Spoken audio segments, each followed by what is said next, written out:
Pohon beringin. Masyarakat Jawa mengenalnya sebagai pohon hayat atau pohon kehidupan. Keberadaannya secara sains diyakini sebagai penjaga sumber air. Tajuknya yang lebar dan daunnya yang rindang membuatnya sangat efektif sebagai perindang. Jika kalian pernah ke alun-alun utara Keraton Yogyakarta, apakah kalian memperhatikan bahwa di sekeliling alun-alun akan kita temukan pohon beringin? Mungkin ada di antara kalian tak menyadarinya. Karena umumnya yang kita tahu adalah dua pohon beringin berpagar di tengah alun-alun, baik alun-alun utara maupun alun-alun selatan. Terdapat sejumlah 62 pohon beringin yang mengelilingi alun-alun utara ditambah dengan dua pohon beringin berpagar yang berada di tengah alun-alun. Sehingga secara keseluruhan jumlah pohon beringin di alun-alun utara ada 64 yang menggambarkan umur Nabi Muhammad Sallallahu Alaihi Wasallam dalam hitungan kalender Jawa. Sementara di alun-alun selatan, selain dua pohon beringin berpagar di tengah alun-alun yang ikonik, terdapat 3 pohon beringin lainnya, yakni sepasang pohon beringin yang mengapit jalan menuju Plengkung Gading, serta satu di depan kandang gajah. Plengkung Gading adalah gerbang keluar dan masuk dari dan ke dalam benteng komplek Keraton Yogyakarta. Rupanya, keberadaan pohon beringin di Keraton Yogyakarta tak hanya sekedar tanaman perindang atau penjaga sumber air. Ia memiliki makna filosofi. Dalam masyarakat Jawa, pohon beringin dipandang sebagai simbol pengayoman dan perlindungan. Pohonnya yang besar dan rimbun membuatnya tampak gagah hingga menimbulkan rasa getar dan hormat. Maka wajar jika pohon beringin dipandang pantas untuk melambangkan kekuasaan dan kepemimpinan. Sehingga dalam masyarakat Jawa dikenal frasa, Enres ringin kurung, atau secara harfiah dalam bahasa Indonesia berarti, menguliti kulit beringin kurung, yang dimaknai sebagai memberontak terhadap kekuasaan raja.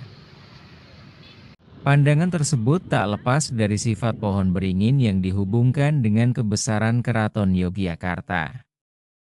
Ukurannya yang besar, tumbuh di segala musim, berumur panjang, akar-akarnya kuat dan dalam mencengkeram tanah, serta memiliki kemampuan mengikat air dengan baik.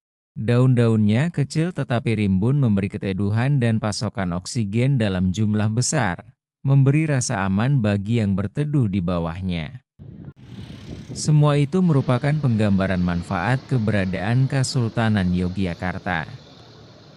Mungkin kalian mengira bahwa sepasang pohon beringin berpagar di tengah alun-alun, baik alun-alun utara maupun alun-alun selatan hanya sekedar untuk keindahan saja. Atau di antara kalian ada yang justru penasaran, apa makna dari penataan tersebut?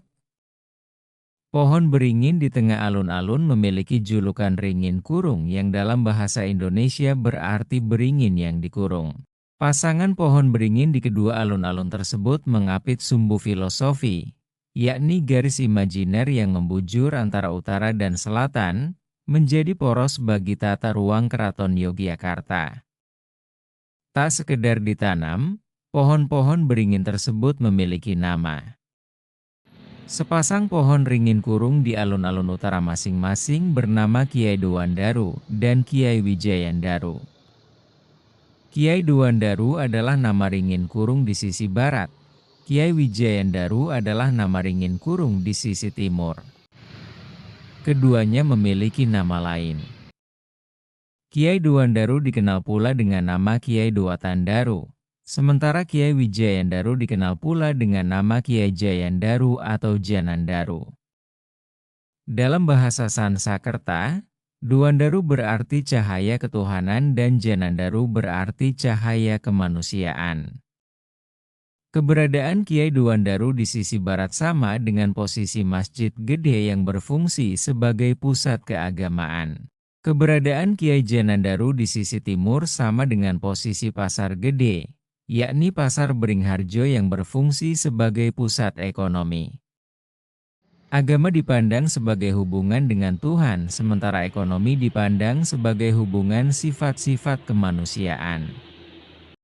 Keserasian antara keduanya merupakan pengejawantahan konsep manunggaling kaula Gusti, yaitu persatuan antara raja dan rakyat serta kedekatan hubungan manusia dengan Tuhan. Konon, bibit pohon Kiai Dewandaru berasal dari Majapahit sementara bibit pohon Kiai Janandaru berasal dari Pajajaran. Garis keturunan kedua bibit ini terus dijaga, yakni dengan mengganti yang mati dengan bibit yang berasal dari tanaman itu sendiri dan ditanam di tempat yang sama dengan tanaman semula. Sebagaimana pernah terjadi pada Kiai Dewandaru pada tahun 1988 saat ia rubuh menjelang wafatnya Sri Sultan Hamengkubuwono IX. Sementara Kiai Wijayandaru pernah tersambar petir dan ditanam kembali pada tahun 1961. Sebelumnya, Kiai Wijayandaru juga pernah diganti pada tahun 1926. Selain 2 pohon beringin di tengah alun-alun, terdapat 4 pohon beringin lain di alun-alun utara yang turut mengapit sumbu filosofi Yogyakarta, yakni Binatur dan Agung di selatan Dewandaru dan Wijayandaru, serta Kiai Wok dan Jenggot yang terletak di sebelah utara dekat pintu Beteng menuju ke Malioboro. Keberadaan Binatur dan Agung yang berada paling dekat dengan bangunan keraton melambangkan hubungan antara rakyat dan raja. Binatur yang berada di sisi barat merupakan pohon beringin yang melambangkan kaula atau rakyat, sedangkan Agung yang berada di sisi timur melambangkan priyayi atau penguasa yang kala itu dijabat oleh raja dengan sebutan sultan. Wok berasal dari kata brewok. Baik brewok maupun jenggot merupakan tanda kematangan jika dilihat dari umur manusia. Dalam konsep tata ruang Kesultanan Yogyakarta yang menggambarkan perjalanan manusia, baik secara kemanusiaan maupun spiritual, keraton merupakan pengejawantahan kedewasaan dan kematangan manusia. Perjalanan dari panggung Krapyak menuju komplek Keraton Yogyakarta yang dimulai dari Pelengkung Gading di sisi selatan menggambarkan proses kematangan sifat kemanusiaan. Sementara perjalanan dari Tugu Palputih atau Tugu Golonggiling menuju komplek Keraton Yogyakarta yang dimulai dari gapura alun-alun utara menggambarkan kematangan secara spiritual atau kematangan menuju Tuhan. Karena itu, nama Kiai Wok juga digunakan untuk sepasang pohon beringin yang berada di sisi selatan ringin kurung alun-alun selatan paling dekat dengan Pelengkung Gading sebagai pintu masuk komplek keraton dari sisi selatan. Tentu saja, kesemuanya itu hanya simbol sebagai pengingat kita akan makna manunggaling kaula Gusti yang penting bagi manusia, terutama yang beragama Islam. Hal tersebut dikarenakan konsep tersebut yang mendasari penataan ruang wilayah dan pembangunan di Kerajaan Mataram Islam yang kemudian menjadi Kesultanan Yogyakarta. Di sisi lain, pohon beringin sangat bermanfaat dalam konservasi air tanah. Jangan lupa, nikmati hari ini, sahabat.